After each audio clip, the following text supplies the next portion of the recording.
बहादुर जी, अब आप ही से पूछती हूँ, ये बीजेपी ने तो अपने सारा प्लान तैयार किया हुआ है, कांग्रेस कहाँ फंस रही है? क्यों नहीं कांग्रेस का जनाधार मजबूत हो रहा है? पार्टी ऐसे क्यों नहीं विकल्प लेकर सामने आ रही है, ऐसे क्यों नहीं तरीके लेकर सामने आ रही है कि वो खुद को स्थानीय मुद्दों के साथ साथ ही स्थानीय जनता के सामने अपने आप को मजबूत साबित करे? ऐसा है मैडम, अभी मेरे भाई गौतम सरदाना जी ने सरकार की बहुत सारी उपलब्धियां गिनाई और ये इनकी नैतिक जिम्मेवारी भी बनती है, गिनानी ही चाहिए। पर वो जो जितनी भी इन्होंने विकास कार्यों के बारे में बताया है, उसके बारे में मैं बताना चाहूंगा कि जितने भी प्रोजेक्ट इन्होंने शुरू किए हैं, उन प्रोजेक्ट्स का हाल क्या है, धरातल पे वो कहाँ पे खड़े हैं, एक तो ये देखने वाली बात है। दूसरी, मेरे साथी गौतम सरदाना जी ने, हमारे महापौर हैं, बड़े ही ईमानदार हैं, व्यक्तिगत रूप से अगर इनको देखा जाए ना तो बहुत अच्छे इंसान हैं।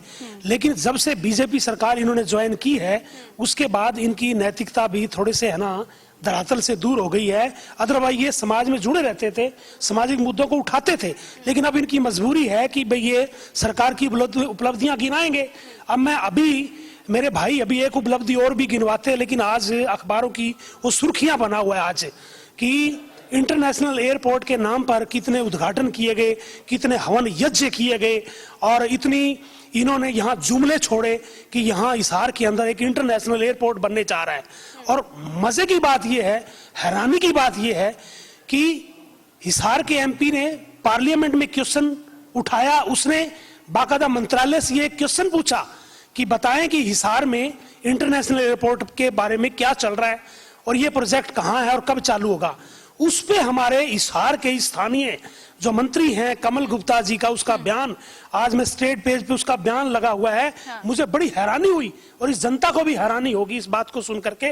उन्होंने बयान दिया है कि बृजेंद्र सिंह एमपी को इस तरह के क्वेश्चन नहीं उठाने चाहिए क्योंकि इससे सरकार की पोल खुलती है।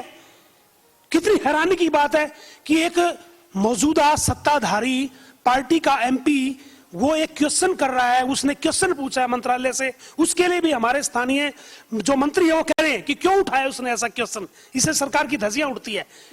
कितनी हैरानी की दूसरी बात, अभी उपलब्धियां गिनाई, अभी हम देख रहे हैं, वो भी अखबारों की सुर्खियां बना हुआ है। शहर पूरा जानता है कि कैमरी रोड पे जो पुल बन रहा था वो धंसा हुआ है, वो रिश्वत की भेंट चढ़ गया है क्योंकि जो ऊपर तक सरकार में जो बैठे सरकार के नुमाइंदे, मैं मानती हूँ उनको वो सारा चढ़ावा देना पड़ता है। कि आपके पास सारे मुद्दे, ठीक है, ये हालात है आज। लेकिन बावजूद उसके कैसे सत्ता में वापस लौट रही है ये बीजेपी? अगर ये कुछ काम ही नहीं कर रही है तो ये सत्ता में कैसे लौट रही है? कांग्रेस के पास ऐसा रोल मॉडल क्यों नहीं है कि वो वापस सत्ता में आएगी?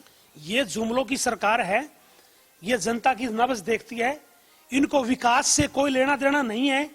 जब ये यूं देखते हैं भी ये जुमले छोड़ दो, बेचारी भोली भाली जनता इनके बहकावे में आती है और बाद में पछताती है।